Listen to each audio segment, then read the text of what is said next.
Hello' friends, আজি chicken শাকৰ টেঙা আৰু কলডিলৰ ফুলৰ বৰ বনালোঁ। কলডিলৰ ফুলখিনি মই এনেকৈ গুচাই লৈছোঁ, অলপ অলপকৈ এৰাই লৈছোঁ পাতখনৰ পৰা। তাৰ পৰা ধুই পেলাই কাটি লৈছোঁ এনেকৈ মিহি মিহিকৈ। পিছে ফুলৰ ভিতৰত থকা আঁহবিলাক নিদিয়ে, লগতে এনেকৈ মিহি মিহিকৈ কুটি চব ভালদৰে কুটি লৈছোঁ ফুলখিনি। তাতে নিমখ অলপ সানি মজিবলৈ থৈ দিম এনেকৈ লৰাই। আনফালে মই পিঁয়াজ, নহৰু, আদা একেলগতে গ্ৰেট কৰি লৈছোঁ। গ্ৰেট কৰি এয়া এখন প্লেটত কাঢ়ি লৈছোঁ। কাঢ়ি লৈ পেলাই এয়া আৰু আনফালে মই কলডিলখিনি নিমখ সানি এনেকৈ টুকি লৈছোঁ, যাতে ক'লা পানীখিনি ওলাই যায়, খাৰ পানীখিনি। আৰু গুটি আলু কেইটামানো এনেদৰে কাটি ল'লোঁ। কেৰাহীত তেজপাত, লং, ইলাচি, ডালচেনি আৰু ফুটা পিঁয়াজ, আদা, নহৰু মিশ্ৰণখিনি দি দিছোঁ। দি পেলাই এনেকৈ লৰাই আছোঁ। তাতে নিমখ, হালধি, যিমানখিনি মছলা লাগে মছলা দি দিছোঁ। এনেকৈ একেধৰণে চব মছলা দি লৈছোঁ মই অলপ অলপকৈ। দি পেলাই ইয়াতে ভাজিম।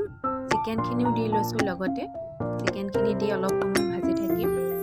এয়া ভাজি পেলাই অলপ সময় ভাজিব লাগিব। তাতে গুটি আলু কেইটামানো দি দিছোঁ। খাবলৈ তেতিয়া অলপ বেলেগ লাগে। সদায় নৰ্মেল আলুটোতো আমি খায়েই থাকোঁ।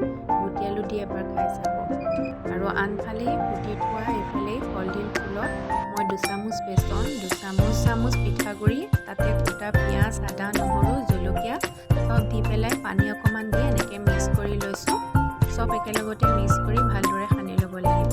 আনফালে এইফালে আমাৰ চিকেনখিনিও অলপ সময় ভাজ খাইছে। তাতে কুটি থোৱা কলডিলখিনি দি দিম। দি পেলাই ভাজিব লাগিব। ভাজি লৰাই থাকিম ভালধৰণে। পূৰা ভাজিব লাগিব। অলপ সময় মাজে মাজে ঢাকি দিছোঁ। আৰু আনফালে মই বৰকেইটাও প্ৰস্তুত কৰিছোঁ। এইফালে কেৰাহী তেলত দি দিছোঁ। আৰু এইফালে চিকেনখিনিও প্ৰায় ৰেডি হৈছেই। অলপ আলু সিজিছে, চিকেনখিনিও সিজি গৈছে কলডিলৰ লগত। খাবলৈ খুব ভাল হয়। আপোনালোকে এবাৰ ট্ৰাই কৰি চাব পাৰে। এনেকৈ কলডিলৰ লগত খালে কি হয়, ল'ৰা ছোৱালীয়েও তাতে খাব পাৰে। নহ'লে এনেইতো কলডিলৰ ভাজি ল'ৰা ছোৱালীয়ে নাখায়েই। আজি দুপৰীয়া সাঁজটো এনেকৈ খালোঁ। আপোনালোকৰ যদি মোৰ চেনেলটো ভাল লাগে, লাইক, শ্বেয়াৰ এণ্ড ছাবস্ক্ৰাইব কৰি দিব।